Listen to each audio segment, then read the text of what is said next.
My guest on this podcast is Ajmal Mushtaq from Glasgow. We talk about how he built a massive multi-million-pound portfolio by accident.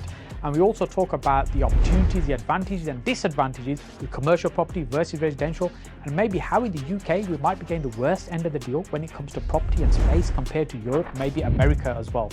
And then also how the big corporates might be coming to completely destroy the property market as we know it. Let's get straight into the podcast. Put me in a room of marketing experts and I will challenge them all day long. Unique selling point is bullshit. It doesn't exist unless you're an inventor or unless you bring a new product to market. So there's nothing unique. It's how well you do it. I never looked over the fence to see what the competition is doing. I like that. Manchester City, they're not going to travel up to Hamilton Academical's division championship in Scotland and see what they're doing. They're focusing on their A game. You stay in your lane, you stay focused. You just focus. I couldn't care less what the competition was doing. Big corporates are moving into the rental market. They've only just started, but I can see a time 10, 20, 30 years in the future where the big corporates own the entire real estate of the country. Well, you give up your control, so you don't own anything. You're at the mercy of you become a slave to the system then. I think the whole education system could do with an upgrade. I studied 3 degrees at university. I studied law, Masters in Finance, and then a Masters in Management Accounting. Not a single subject I was taught in university is relevant in the real business world. Ajmal, how can you accidentally end up buying millions of pounds of property? Tell me about that story. My intention was never to buy property or to become a property investor. My focus was purely focus in the business, make money from the business, and when the money's in the bank, you just leave it there. Build the business. And then the next door property came up for sale and I thought, well, that's a good idea. Okay, that will come in handy. Let's buy it. Focus in the business. Then the next door property came up for sale. Bought that. Then focus in the business. And then the next door property with 60 car parking spaces comes up for sale. So we bought that. So that was the journey of me just acquiring property wherever my business was. My business was located on 𝗷𝗲𝗁 Street in Hamilton. And what I did is I just ended up by default, just by focusing in the business, buying the next door property. And that continued for a period of like 7, 8, 9, 10 years to the point where I managed to accumulate 10, 12 properties just on that one site alone. And the land marriage value of those 10 properties on the main commercial street in Lanarkshire, that was worth a mega amount of money. Wow. So would you say property for you is an investment, or do you see property as a business? Property for me is, I wouldn't say side hustle. Property for me would be like secondary to my main business. My focus is building the business, and by default, I've ended up acquiring a number of properties over the years. Do you think property should be seen as a business though, or do you think really it should sit in the investment category? You park cash in there and you let it accumulate over time?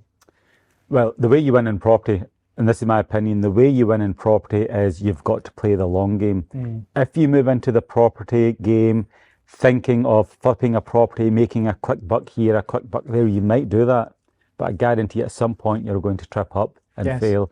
So for me, I've got a very, very simple strategy that is buy and hold and never sell. So are you saying flipping property is not really a viable strategy? It can be a viable strategy, but it's very expensive. You need to outlay tens of thousands of pounds, maybe 6-figure sums. It's hard work. It takes a long time. There's lots of costs involved. And there is a chance of getting a decent return on income, a decent return on your income. But for me, the outlay is too much. The work is too hard, and the payback is uncertain. So in a typical business, we haven't got into what business your line of work you're doing, which we'll get into in a moment. In a typical business, what would you expect as a percentage profit margin? What do you think is a sensible profit margin to work towards? Well, I'm in the retail business, and for me, it's very, very simple. I've made my success by being not greedy. I focus on a net profit margin in the retail space of 7 to 8%. Okay. And then I focus on volume. Yes. And that's how I've made it in business. Yeah. So because I want to challenge your thinking a little bit around flipping property. So we would work on 20 to 30% margin on costs on a development. So if we're buying something to build out and develop, I completely agree with you. It can be a pain in the backside. It can be very stressful. But I think, like with all businesses, when we understand and learn the processes on how to do something and you replicate that, there will be times you're not going to hit the mark exactly. But I think it can be built as a business. I do feel people get into property and don't see it as a business, which is fine. And then you should either think about it as an investment or a business. A business being it's more proactive investment. You're parking cash in there. So what was the background? What business were you involved in as you were growing and acquiring building? What got you into that? So I was in the takeaway space. I ran the biggest takeaway operation in Britain. Built that. So we're not talking about a little corner kebab shop then? No, it started off as a tiny little takeaway. I was working as a management consultant in London. Okay. Very, very successful in my career. Loved the job. Had a great lifestyle, jet set lifestyle. Lived in 5-star hotels. Everything's expensed. Had a wonderful life. Did that for 10 years. And then my father was retiring. Now he had a tiny little 30-seater, humble little restaurant, and he was struggling. And I thought, you know what, I can move back home. I get to be closer to my parents. And then secondly, I can test my own business acumen. So I took this tiny little business from being a mom and pop shop, and I grew it to being the biggest takeaway operation in Britain. Wow. Output was 1 meal every 15 seconds. Wow. And we were the only place, I would say, in Europe, maybe even the world, we guaranteed delivery within 29 minutes. Wow. We ran that campaign for 5 years straight. Did you do that? Oh, it's free if it's 30 minutes. It was you got a discount on your next order. Okay. But our success rate was 99%. So how can you build something that precise with something that's not easy to manage like food? Yeah, well, we had again, back to my days as being a management consultant, everything is about systems, processes, discipline, professionalism, output, metrics. It's basically, I took the professional angle, I took the professional approach and systemized every single part of the business down to the seconds. And then from there, we constructed each method. So for example, outputting a curry would take like 9 minutes. Okay. And the make time for all orders was 10 minutes, and then we would get them out the door. So I built up that business and then I sold it. Wow. And so you would deliver locally, or was it kind of further afield? So I'm guessing you got 29 minutes. Just within 2 miles. Wow. 2.5 miles. Such a sizable operation in that. It was a mega operation. And as I said, that business was phenomenal. Built it up and then I sold it. Yes. Yes. And in the Asian community, we love the idea of seeing somebody else doing well and think, I can do that better. Yeah. Did you have any people like that looking to sort of compete and copy what you're doing? Oh, 100%. We would get people in all the time, sitting there looking at. How's he doing that? And drivers coming in and out non-stop. Yeah, how are they actually doing it? But the secret is there was no USP in my business. Okay. What I did, and I'm a great believer, USP, unique selling point, I think is bullshit. Right, and I've said that publicly. Put me in a room of marketing experts and I will challenge them all day long. Unique selling point is bullshit. It doesn't exist unless you're an inventor or unless you bring a new product to market. So there's nothing unique. Yeah, it's how well you do it. It's Indian food. So what we did is we took every single tiny component of the business and just did it 100% better across the board. And that's what set us apart. So we would get the competition in trying to sort of pick up the secrets and how do they do it, but they couldn't put their finger on any one thing. Yes. And in terms of what they tried to do and replicate, what do you think they did well or what they really struggled with when they tried to compete with you? I couldn't tell you.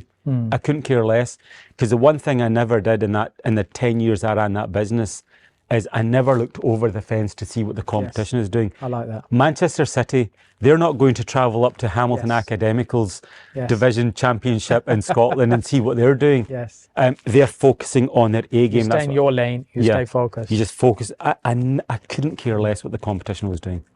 It takes a certain mindset to be that, I'm thinking of the word obsessive, to get a result like that. Oh, 100%. Do you think that's the case?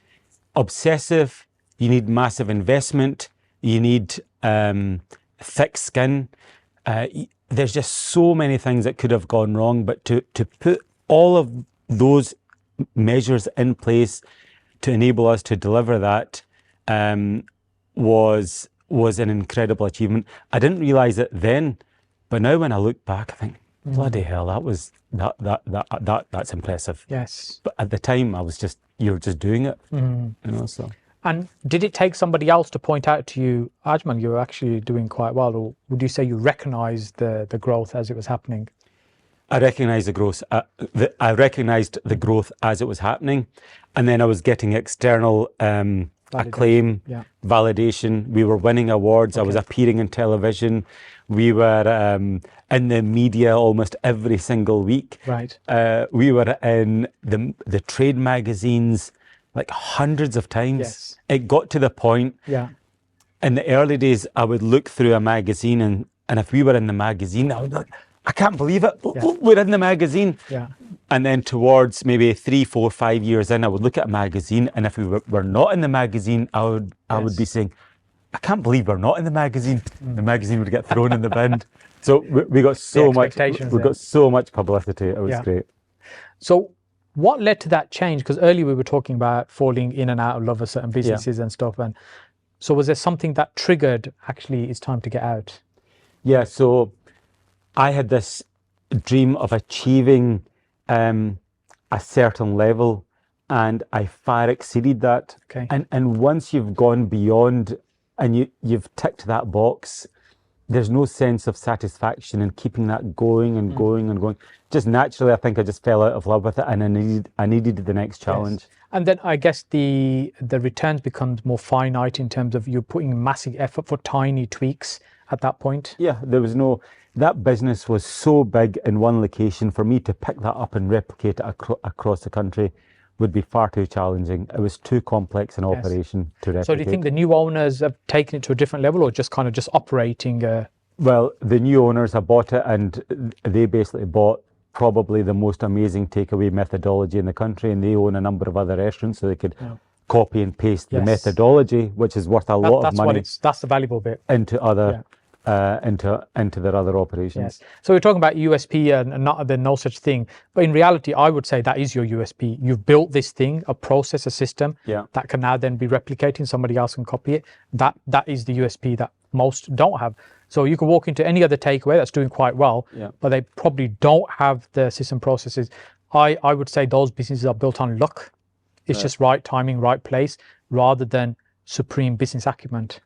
Yeah, luck and a lot of hard work. I think any business which is doing really well, there is more than luck that's at play. There's an incredible amount of hard work, sacrifice, dedication for any business to be successful.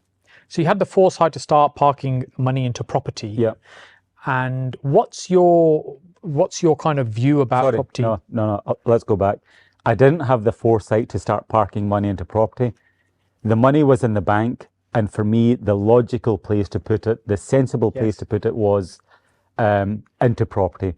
Why? Because if you look at the 30-year data on property prices, the figures go up.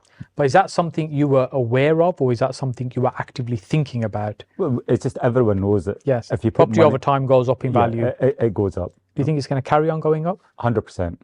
You've heard the phrase, your network is your net worth, and you'll also hear it in this particular podcast as well. That's because people in property recognize the importance of being connected with other people. Property is a people business, and that's the reason I've been running a networking event for over a decade now. Each and every month, we bring like-minded people together, an opportunity for you to come along and meet some of those people, and also learn from other people on the stage, learn from myself as well. So make sure you book onto the next meeting. We're on the third Tuesday of every month in Birmingham. Now let's get back to the podcast.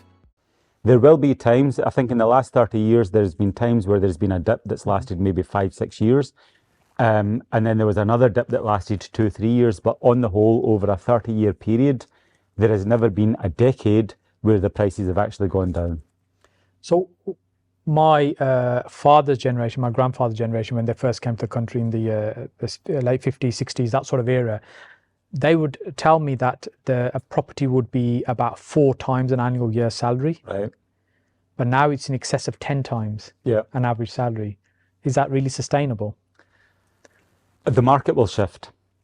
When we were younger, it was 3 times, you would get a mortgage 3 times your salary. Yes. And that was often enough to afford the property. Yeah. The average property now is £287,000. Let's say £300,000. You need to be earning £100,000 to be able to afford that property in our time, in our language. Yes.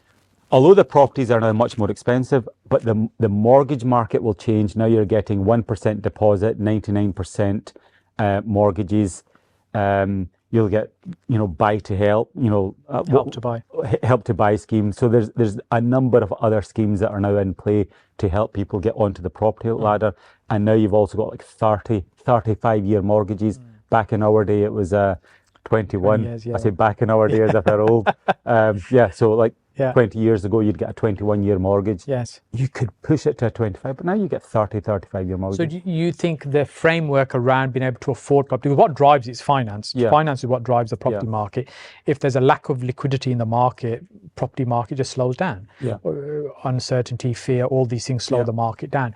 And when the finance taps are opened up, property just booms. So post-COVID, very low interest rates, no stamp duty, 100% mortgage type. All this just fueled the market, fueled growth. But sometimes I wonder, actually, is it really going to be sustainable? Is this bubble going to burst at some point? And I don't think the bubble will burst to a point where everything will just collapse. But I think we could experience something similar to what happened in 2008, again, where we have a kind of bit of a reset in the market. Again, looking at the 30-year data, there have been dips, but there's always a bounce back. Within a few years, the property market bounces back. So if you want to buy a property, if you take a long-term view, you will never lose, in my opinion. You always win. That's what the data has told us. So over the years, another thing that's happened is, particularly in England, I suspect it's very similar in Scotland, where you invest in your portfolio, is that tenants have gradually had more and more rights on the property, and they should have rights on their home. But at the same time, the landlord's rights have been slowly eroded away. And is it the same thing in Scotland? Exactly the same. And again, do you think that's sustainable? Would it not lead to landlords getting to a point where they think, you know what, this doesn't make any sense anymore? We're already at that point. The rental market has gone crazy. And the reason it's gone crazy is because the government has driven a wedge in between the tenants and the landlords. So they brought out the gas safety certificate, which I think is a great thing. They brought out the electrical safety certificate, which I think is a great thing. They've brought out the energy performance certificate, which I think is a great thing. They've brought out so much regulation. Individually, all of these elements are very, very good, but collectively, they make the proposition of being a landlord very unattractive. And what the landlords have had to do, they've been forced to do, they've been forced to increase their rents, and that's why we are seeing a massive increase in the rents across the country. I think one of the biggest things that I struggle with, being a landlord and working with many landlords as well, you could have a tenant in a property that, for whatever reason, unable to pay their rent. And that's understandable. People's circumstances change and that. But the government then expects you to keep that tenant there at your cost. And that could drag on for months and months and months, because there's no easy process to have that person move on, because the government doesn't want that person to become the government's problem. So it says, Mr. Landlord, it's your problem. You keep that tenant, which is a very unfair way of doing things. I can't walk into Sainsbury's, fill my shopping trolley up with stuff, and I says, you know what, I can't pay you this week. I might be able to pay you next week. I'm off. It's criminal. But it's not criminal as a tenant. Exactly. Moving on from the supermarket example that you just gave, you can't go to your bank and say, well, I need to pay you my mortgage, but my tenants haven't deposited their rent for 6 months. Can you forgive me? They're never going to do that. So I don't understand why the government expect the landlords to carry the burden.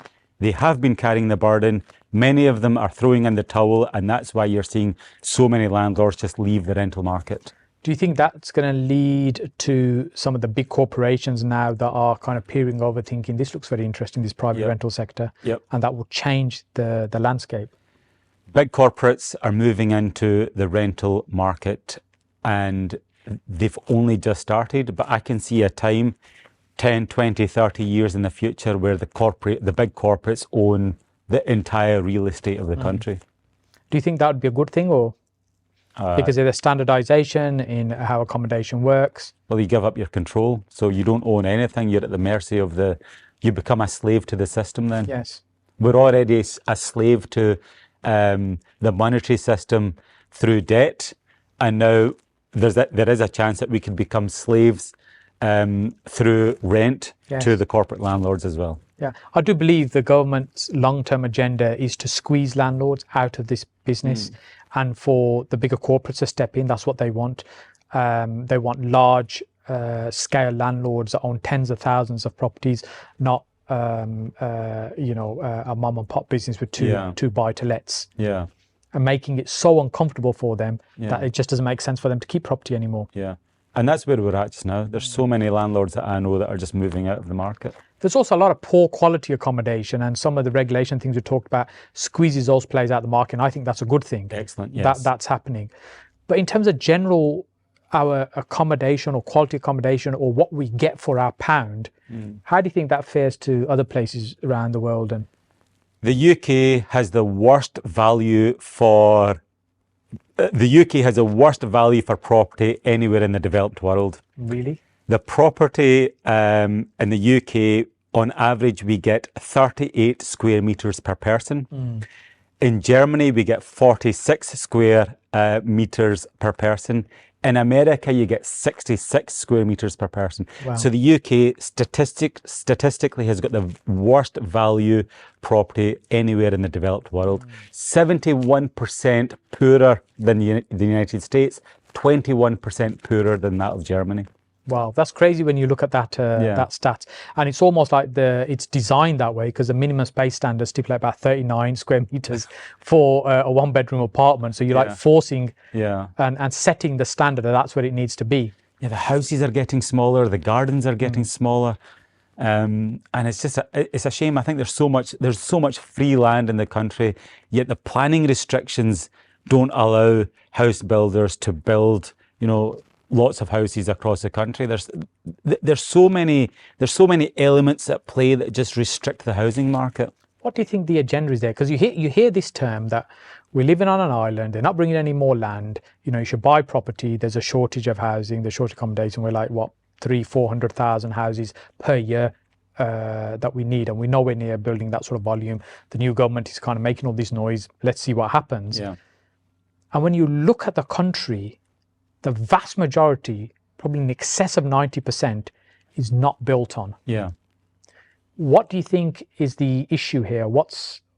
Is there something at play that's preventing the increase of supply? I think it's just, there's so many things that could be at play here. I think planning laws are one. The government want to retain control of the housing market. Maybe the government haven't got the courage. I think it's a very short-termist view. So now we've got the Labour government in. The housing minister will be looking at his next 4 terms. Is he going to get re-elected? I think what we need is, for the taxation system and for the housing system, we need like a body that just looks at the long-term view and makes a recommendation. Yes. So talking about that from a tax point of view, we've had income tax, we get VAT, that's a good idea. We get national insurance contributions, that's a good idea. We get so many taxes introduced every few years, climate change levy. Over the years, a tax here, a tax here, a tax. And then what you need is you just need someone to come along, look at the holistic picture, shake out all the rubbish and say, this is what we need.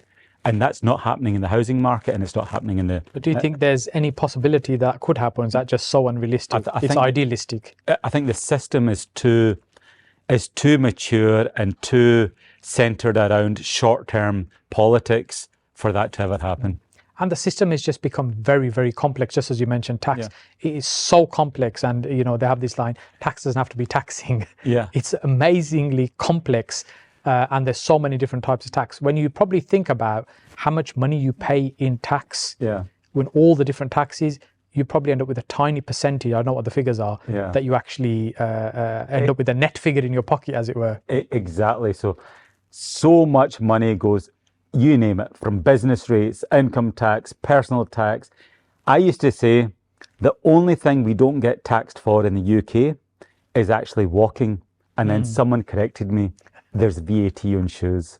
So you even get taxed for walking. Yes. And a lot of people don't know this, but you get taxed for breathing.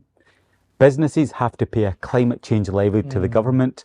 So effectively, we get taxed for breathing in this country. That is just ridiculous. Where do you think this leads to? I mean, we're one of the most developed, most wealthiest countries in the world.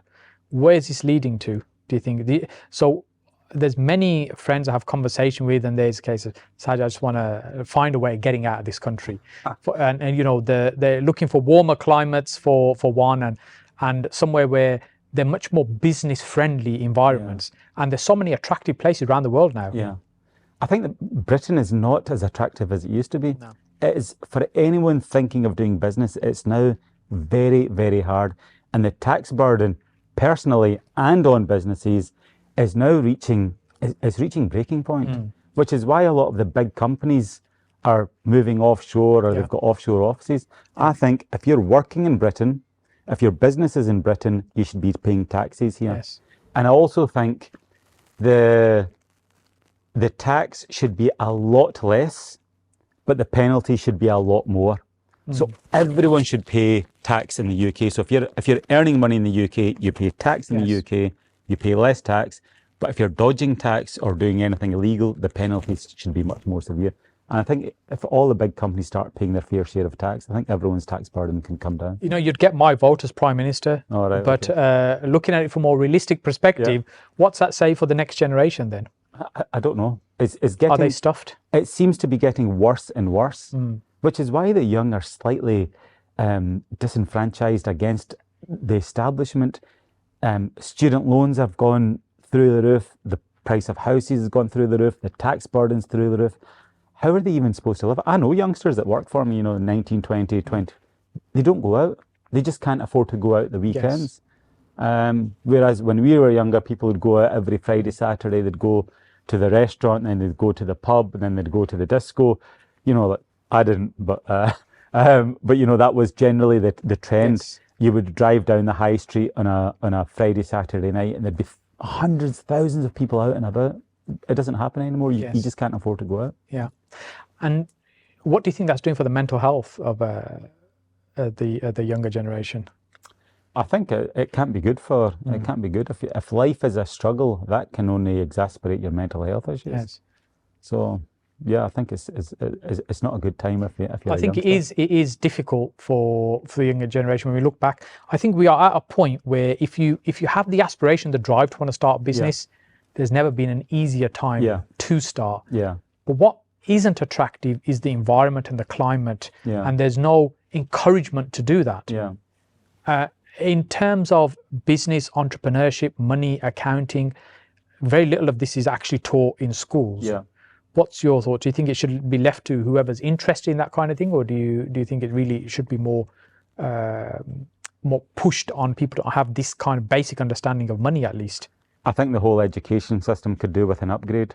I studied 3 degrees at university.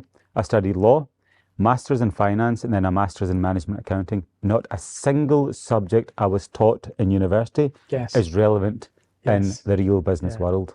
That's interesting. I did an MBA, and I come out thinking I probably know more about bugger all, my MBA. Right. So, which I had somebody else out there. That's so true, because it's just so out of context. Yeah. So what you understand is very high level. It's not applicable. It's not realistic, and nothing beats just rolling up your sleeve and getting involved and getting started in business and the learning. And I think if the environment was more supportive of the starting up of businesses, and most businesses fail. 90% of businesses will fail within was it 10 years, something like that. I think they don't progress. But those businesses don't, then the founders don't just disappear. They learn the hard way, they get up, they go again. And many of them go on to build something quite substantial, but they've got to go through that process of learning, understanding, building. But if you don't create the environment for them, then I really worry about what the future will be. Is it going to be a brain drain where people that are making money, that are the people who build the businesses, will all find elsewhere to go? I agree. The environment, the education environment is not set up to support entrepreneurs. And I think culturally, as a society, we support people when they're small, but the minute they become big and successful, we turn against them. Yeah, it's us and them. Yeah, mindset. And I think that's quite sad. And I remember, I think it was about 8-9 years ago, my business was doing well, and I thought I'm going to treat myself, so I bought myself a Bentley, and I actually parked the Bentley around the back of my house for the first 3 months that I had it. Wow. I was almost like embarrassed to be seen driving a Bentley, because people would just sort of throw, negative comments or sort of, work against you. So that's just a sad reality of our society. You work hard, something you want to treat yourself with, which you're fairly entitled to do. But it's sad that we, have to feel that way, that it will be looked on in that way. And I think that's across the board in other countries as well. Even in, I think America is a bit more supportive of I was just going to say, America, I think, is maybe a little bit different. Where, for example, failure is not really looked down on. It's just, it's experience. If you haven't failed, you haven't experienced. Exactly. And success is celebrated a lot more. I'm not saying we necessarily need to celebrate in the same way, but it is important. Business is hard work, as you mentioned earlier. It's a lonely business often. Many people are on their own. If you've got a team, 5, 10, 20 people, you only know how you struggle sometimes in the early days to even make salaries and stuff and get by, and nobody else sees those struggles. Exactly. I mean, the journey of an entrepreneur is incredibly lonely, and a lot of people don't realize how lonely it is. You have got no one to talk to. And I'll tell you something, right? I did a talk at one of the universities, and I gave everyone an example. When you start out in business, everyone is rooting for you. Your friends, your family, your colleagues, everyone's cheering for you. 2 years down the line, a lot of those friends have fallen away. It's just your family. 4 years down the line, even the family's fallen away. 6 years down the line, even your partner has fallen away, and then you're standing all alone. And I've experienced that myself. Very few people talk about the challenges of running businesses, entrepreneurships, the massive risks you carry. And why do you think it's a case of it's not something that's really talked about, that the challenges? Is it kind of just glossed over? Nobody's interested in the grafting, or? I have no idea. 80%, I put out a lot of TikToks, 80% of my content is negative. This is how hard it is doing a business. These are the challenges you're going to face. But people don't want to listen to that. They just want to watch the Instagram guys flashing their thousands of pounds in cash, sitting on their Lambos. People tend to gravitate towards that, whereas most of my content is I'd say I would probably question that a little bit. Okay. So you've got literally millions of views on your TikTok, TikTok that you produce. And when I look at the videos that we put out, if something has a negative title, that video we can pretty much guarantee will do way better than the others. And you think, why is that? Why is it that people are in tune to something going wrong or something negative than they are something positive? I get that people like kind of seeing the lifestyle stuff, but I think the negative content online always does far better. Online it might do better, but in reality, this is what's going to happen. You've got a guy standing over there. He's looking at Saj, sitting in his Lambo, talking about the great stuff about entrepreneurship, and he's got wads of cash. And then over here is Ajmal. I'm talking about the negative stuff and how difficult business is. Naturally, the people are going to gravitate towards you. They're like, they don't want to deal with this doom merchant over here. So what do you think's the future of business then? Where do you think the opportunity? I know you see food as something, they're always going to need food, right? What they say, roti kapda makan, right?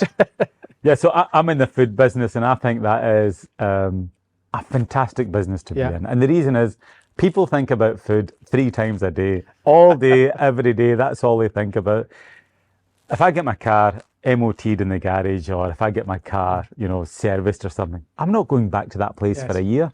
Whereas if you enjoy some food, you'll be back there next week. Reoccurring income. Revenue. Getting a loyal customer and they're back regularly. Focus on high volume, low margins, and you've got a customer for life. But do you think low margins is a business? I've always been uncomfortable with low margins. I never see that as as a viable business? Just where I stand, I'm always, you have to have high margins. Right. Low margins is not a sustainable business for me. Okay, let's look at two extremes. Let's look at McDonald's and let's look at a Michelin star restaurant. Yes. The Michelin star restaurant has got much higher volumes, fantastic, but they'll have much less volume. And Much higher margins, lower. much higher margins and Yes. less volume. And over Yes. here, you've got high volume, low margins. And for cash flow, this type of business is better. And you can scale that one. Yeah, exactly. Yeah. So tell us about your current business venture that you are focused on and, dare I say, obsessed with right now. Yes, I have got a spring in my step. I am passionate about growing Boss Pizza into a national chain. I have sold all of my previous businesses. I've sold them all. Yes. And my single focus now is Boss Pizza. I've been working on it full time for 1 year. Okay. We've got we've got 20 branches in the pipeline. We just announced the next 10 branches that are going to open across the country. Okay. So we're very small at the moment, but we're at the scale up stage.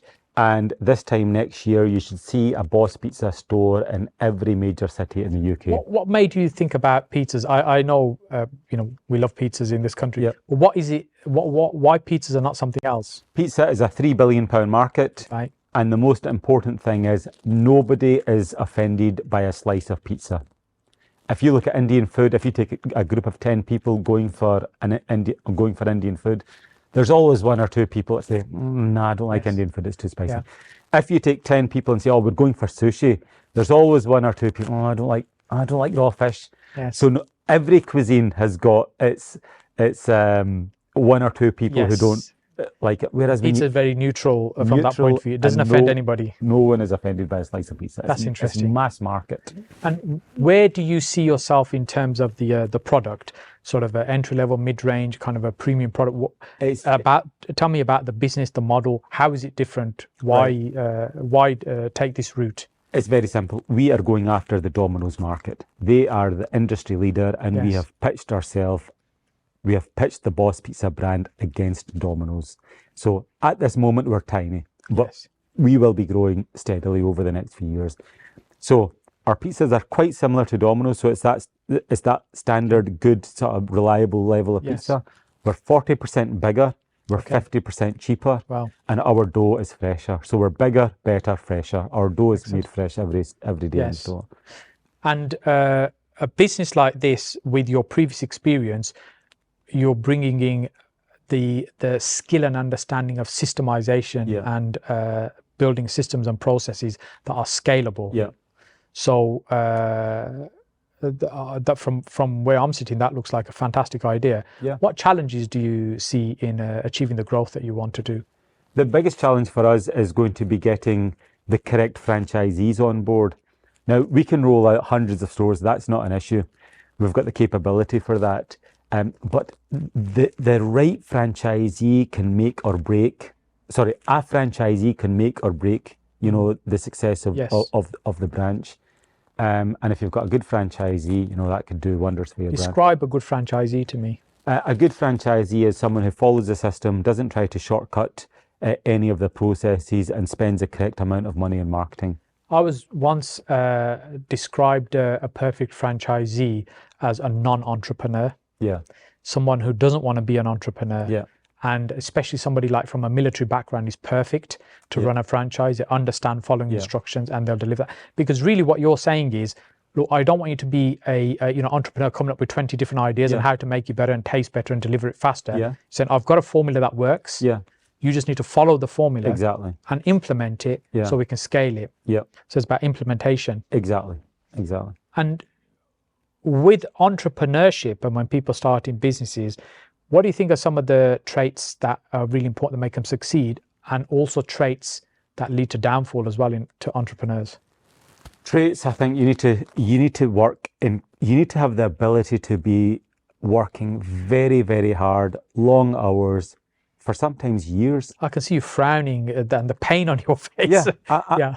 So a lot of people criticize me. Okay, I'm blessed now. I'm doing financially very well, but for the first 6 years of my life, for the first 6 years of my business life, I worked non-stop. Yes. Yeah, all day, every day, 7 days a week.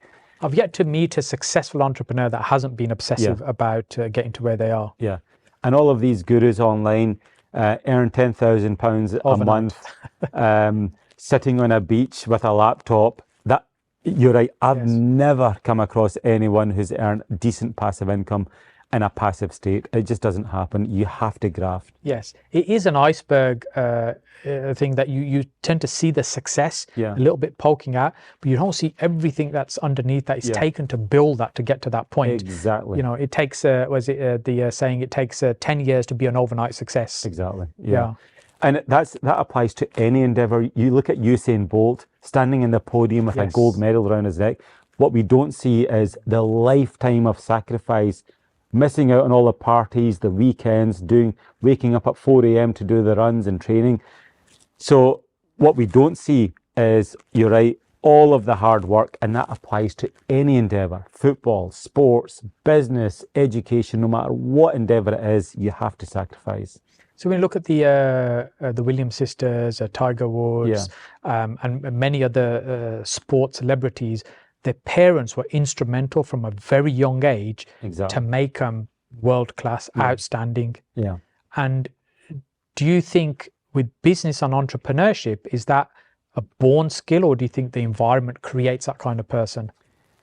I don't think it's a born skill. I think you have to be in that environment, and then you have to have some natural aptitude towards that.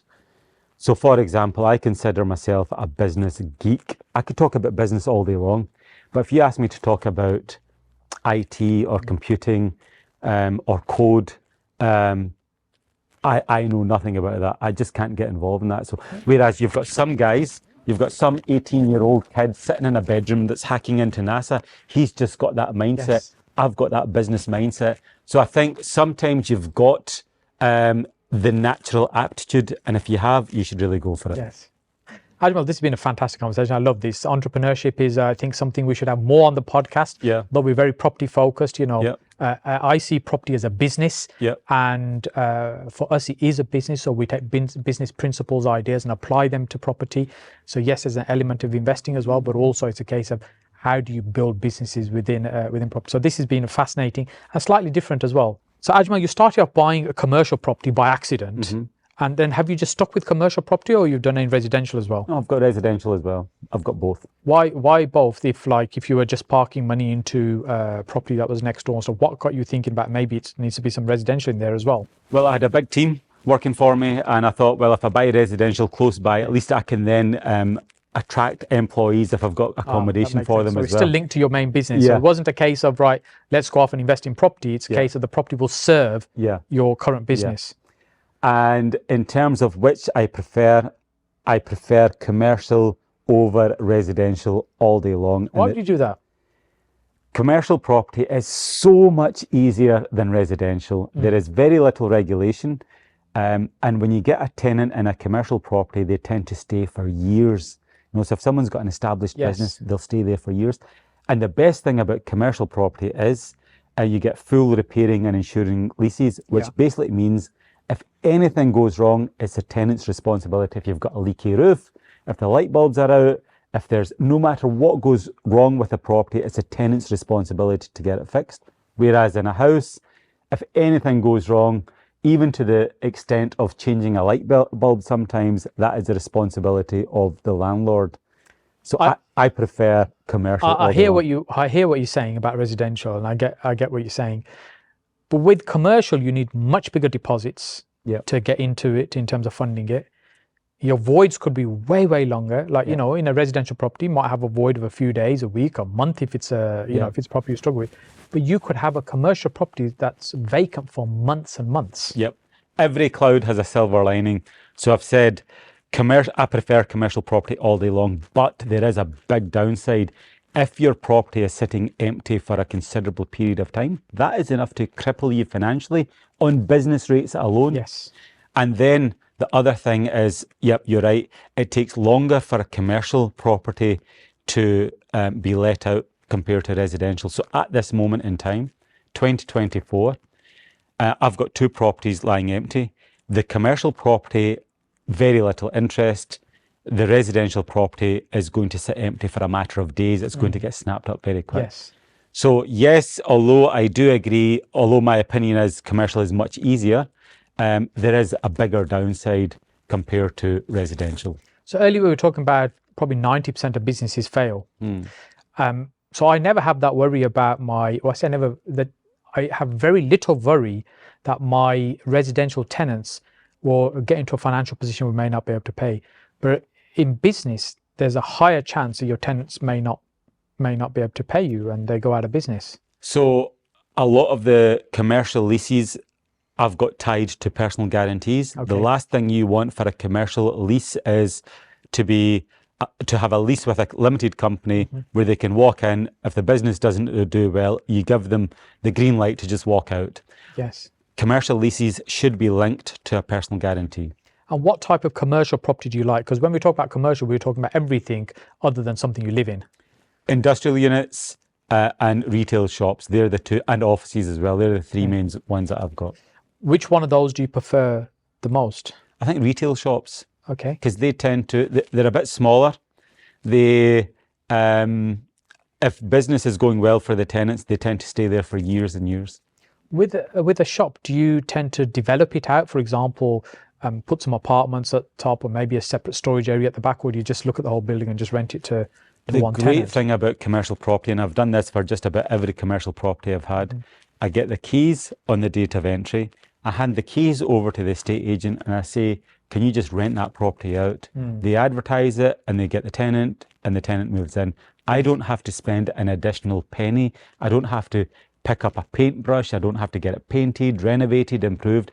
Just whatever condition it is, the tenants take it on, because when a tenant moves into a property, let's say he's got his own ideas of how he wants his business to look. Yes. So there's no point me as a landlord to paint the walls white if the tenant might want black walls or pink walls, whatever it is. So the process of getting the property onto the market is very low cost. You don't actually have to do anything. So in terms of a commercial property, now when you are looking for tenants, you'll just hand it to the agent. You're not really involved. They take care of that. And would you say as a growth strategy, that's what you'd want to do? You just keep adding retail type units, or do you like a mixed portfolio? I think it's always good to have a mixed portfolio. And again, I buy properties. I'm not out there in the market hunting for properties. If a good property becomes available in the market, I tend to buy it. That's a really interesting point. There's many business people I know that I speak to, and they'll have some property. And I said, tell me about their property portfolio. And I get a very similar answer where the business is generating cash, and then it's a case of, well, where do I put it? Yeah, we put it into property because you see the benefits of property long term. So almost it's like an accidental portfolio, which is kind of where we started from. You accidentally end up building this portfolio without thinking about it. And there's many friends, business friends I have that have substantial property portfolios, and there was no real plan. Exactly. And that's exactly the place I'm at. And the one thing going on from that is I'm a big advocate of just having money in the bank. Leave your money in the bank. I'm probably one of the only few people that I've come across that says leave money in the bank. Because see, when you've got money in the bank, you've got options. The minute a property comes up, you can snap it up straight away. Had I invested that money in crypto or stocks and shares and maybe they've gone down, or, then it's harder to take the money out. So I'm a big advocate of having money in the bank and just let it sit there.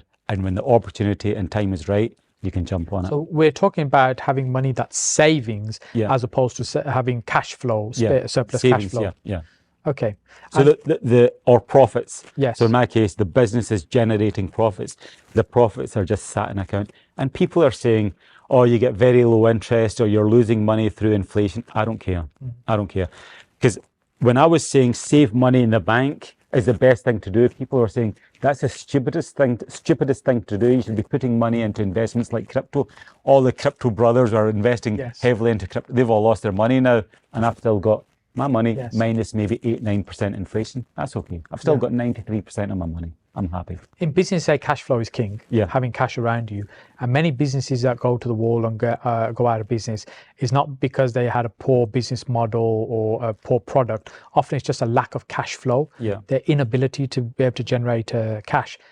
How much cash do you think a business should have as a kind of surplus working capital floating around so they don't get into trouble? Excellent question. That's very, very good. I'm glad you asked me that. So for my business, if the money tap is switched off, there is always a 1 year buffer to pay the wages, the rent, the expenses. So every business should have at least 6 months worth of buffer in their bank account. So if there is a If downturn, all income stop, they can survive for 6 months. For 6 months. And that's the way, and that's the way I run my businesses. I've always run my businesses that way, quite prudent. Do you think when people start out and they won't have those sort of access to funds like that, do you think they should only start when they've got that level of surplus cash that they can work through? Or do you think in the early days, hey, you can just take more risks? And I think in the early days, you've got to take risk. If you've got nothing to lose. In my early days, I had £70,000 worth of saving. I ploughed all of that into my business when I started. And then from there, I just forced the result. I just worked incredibly hard to make that a success. Yes. I worked 7 days a week for 6 years straight. So I just forced the result, and now I'm reaping the benefits. So many people, once they've benefited from that success, will want to take their foot off the gas and slow down. How do you get the desire to want to go again and kind of pretty much start again with something new like Boss Pizza? It's so for my previous business, I think I achieved incredible things, and I couldn't really see the next 10 years in achieving much more. I think I plateaued, achieved and plateaued. So I needed the next round of, I needed a new project which would get me out of bed. I would spring out of bed, and for me, that's Boss Pizza. Now, when I wake up in the morning, I jump out of bed, I land on my 2 feet, and I can't wait to seize the day. And that's when you know you're working in something exciting. Whereas for my previous business, it was like, right, been there, done that, a little bit fed up. Naturally, you tend to fall out of love with something that you've maybe, has been a major part of your life for too long. It's good to be passionate, but you can't maintain that level of passion for year after year after year, for decade after decade. When you're looking to sell a business, people talk about you want to build up to that place. Make sure all the accounts, everything is run properly. So it's an attractive proposition. So when you exited, was it a case of you built up towards that to make the business an attractive proposition? Or was it more of a reactive, you had an approach and says, would you be open to selling? It was a bit more reactive. I think the reputation of the building sold itself. So whereas maybe a normal business, you would need to have the healthy accounts, the good reputation, the good online reputation. But I think I was blessed in my business, we had all of that in place anyway. Yes. So, and with the new business, Boss Pizza now, and we were talking earlier off camera of the McDonald's model of acquire the sites and put the franchisees in that. Do you think that's a sensible way for that type of business to grow, or do you think that's just not really practical? It's a sensible way to grow, but remember, McDonald's has been around for decades. So for a new business to start off and think, we want to own all the property and rent out to our franchisees, you are going to have some very, very deep pockets to make that happen. What are some of the weaknesses and challenges within running a franchise? So when a franchisee takes on a business, they've got all the processes, the manuals, the learning, whatever format that might be. They've got everything there, the supplies, the branding, everything is there done for them. They are then operating that business. So on the surface, that sounds fairly straightforward. What do you think some of the challenges franchisees face when they look to take on a franchise? I think, what are the challenges the franchisees face? I think the franchise model is actually set up for people who haven't got vast amounts of experience in the franchise space. That's why you buy a franchise. You're buying the systems, you're buying the processes, the training manual, the brand. Someone else has done all of the hard work for you. And what we're doing at Boss Pizza is we're just supporting the franchisees. So all they need to do is turn up and do what they're supposed to do according to the manuals. And that's how simple, that's the process, that's how it works. It's fairly straightforward. So with the development of technology and automation and even AI, the pace that it's growing at, many systemized businesses will need less and less input from a human. How do you see some of these businesses changing with I know you mentioned technology was not your core thing. How do you think that could impact businesses like this? AI.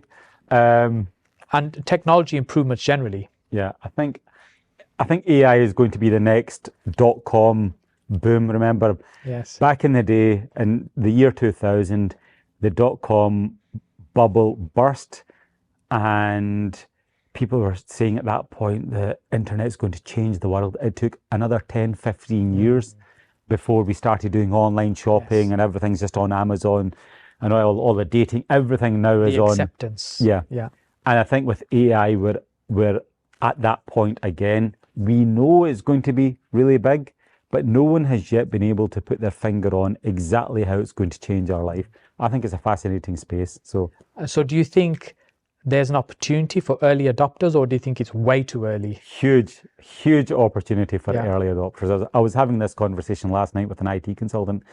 It's figuring out how is AI going to benefit our life, and the early adopters are really going to benefit from that. Just like in 1997, 1996, 97, the early guys who created the dot-com companies, their share prices went like that. I think the very similar thing. Well, it's the same with Amazon. For many years, it didn't make a profit, but there was this belief that they're building this giant, which it did become eventually. But the belief was there that this is something special. But there were also many that kind of went away the wayside. I agree. I think especially now as young entrepreneurs, the opportunities in those kind of sectors are just phenomenal. And it's not even that you need to master the skill. There's lots of people who have awareness, if you like, our nerd friends who just love that subject, and it's just collating people like that to create something that people massively benefit from. Exactly. I think this is probably the best time in history to become an entrepreneur. You need a laptop, you need a phone, and you've got access to so much information on the internet for free. And I think if anyone is thinking of getting into business, you've got everything there at your disposal. Doesn't that lead to information overload, overwhelm, getting scammed? All of these challenges exist because there's so much information. Yeah, well, at least you have access to the information. Go back 20 years, 30 years, like where would you get that information? You would have to go to university, libraries and stuff. Go to the library, go do a course, whereas now you could just do it sitting at home. Yes, I think it is exciting time for people that are interested in business and starting business. I agree. There's never been an easier time in order to build huge, potentially huge businesses. Yeah, exactly. I agree. Ajmal, thank you so much for coming on. I really appreciate this. I love this topic. Entrepreneurship is something we could spend hours and hours talking about this. And although this is the Big Property Podcast, we focus predominantly on property. Ultimately, it's business people and entrepreneurs that run these businesses. And our belief is that property is a business and we should treat it as a business. We use business principles, ideas, and apply that to a business space. But ultimately, it all comes back down to an entrepreneur having the drive to make that work. So I really appreciate you coming today. And you have a huge TikTok following. People love your TikTok content. What's your TikTok handle? It's at Ajmal Mushtaq. And very easy to find. So give us some clarity around the account. So there are dozens of accounts, but there is only one original account, and the original account has got 70,000 followers. It follows one account, and that one account is Boss Pizza, and it's got 1 million likes or over 1 million likes. So I would say to anyone, try and follow the genuine original one. There are dozens of other scam accounts that try to sell Bitcoin and crypto. Please don't get scammed. Yeah, so if they get a message from an Ajmal Mushtaq asking them to get involved in crypto, they know it's a scam. They should know it's a scam. It's not your cup of tea. It's unfortunate on TikTok, there's just so many fake accounts. And TikTok doesn't seem to be doing a great deal about it. Each time we complain about fake accounts, nothing gets done. And what's the best way for people to connect with you if they want to reach out to you? I think just through TikTok, a message on TikTok. I don't actually get too involved in other platforms. I'm a very low profile on Instagram, Facebook, LinkedIn. So TikTok is my main account. Fantastic. Thank you so much. Thank you very much. Thank you very much. Yeah, cheers. Thank you.